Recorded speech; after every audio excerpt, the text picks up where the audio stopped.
Breaking news from Missouri: major 4-day operation just completed.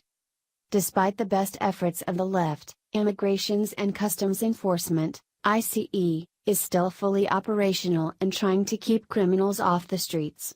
The Trump administration has made a much more hospitable environment for the laws to be enforced. However, a job this controversial still has its challenges.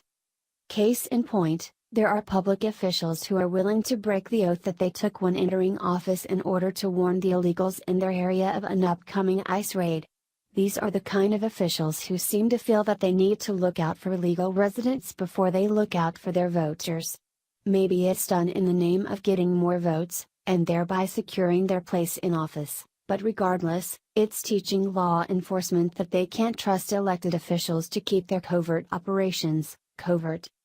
The recently foiled Oakland, California raid made quite a few waves but wasn't without its benefits. When it came time for ICE to carry out a raid in the Kansas City area, there was no forewarning for the illegals who were rounded up this time.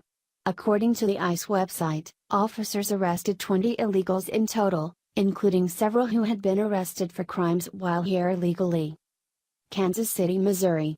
Federal officers with U.S. Immigration and Customs Enforcement's, ICE, Enforcement and Removal Operations, ERO, arrested 20 criminal aliens and immigration violators in the Kansas City metro area during a 4-day enforcement operation, which ended Thursday.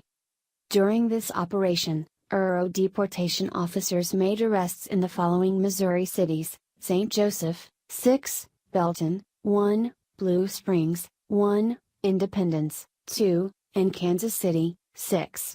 ICE officers also made arrests in the Kansas cities of Olathe, 3, and Lawrence, 1. 15 men and 5 women, ages ranging 18-61, were arrested.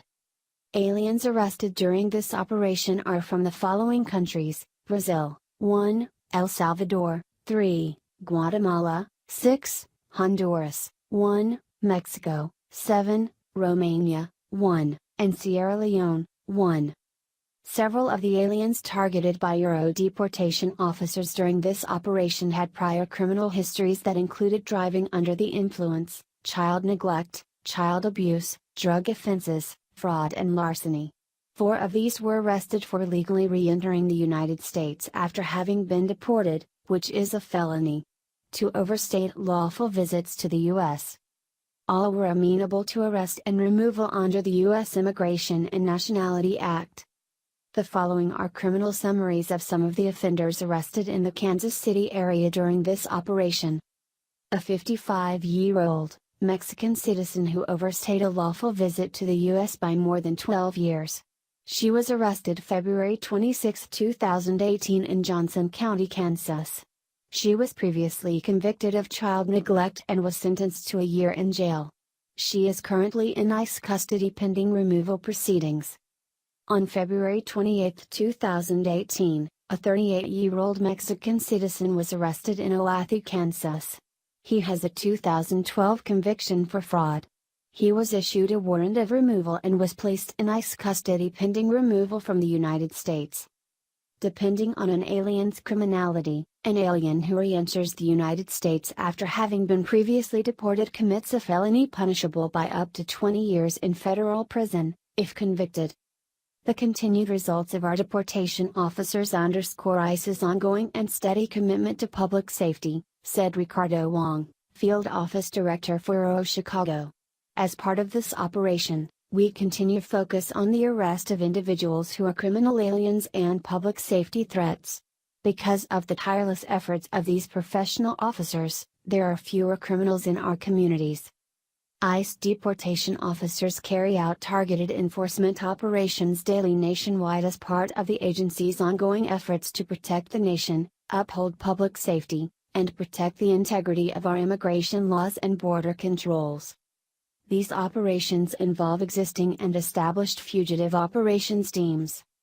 During the targeted enforcement operations, ICE officers frequently encounter other aliens illegally present in the United States. These aliens are evaluated on a case-by-case basis, and, when appropriate, they are arrested by ICE officers. The reason that it's worth mentioning when these types of raids take criminals off the streets is the effort to combat the liberal narrative that illegals are all innocents who make our country better. Sure, there are probably illegals whose only crime was coming illegally and staying illegally, however, that's not the case with all. As we've seen time and again, those who come here undocumented are often able to fly under the radar, even gaining access to government assistance and living off our tax dollars. Sadly, that's one of the least destructive possibilities. Even without the overwhelming evidence that the spike in illegals comes with a spike in drugs on the streets and increased gang activity, it would still be well within the government's job to take care of those who break our immigration laws. We, as a nation, get frustrated about white lies but turn a blind eye to actual laws being broken if the sob story is good enough. It's time to look down and see if we're standing on a slippery slope. If we allow these laws to be broken, we very well might be overtaken and find ourselves strangers in our own homeland.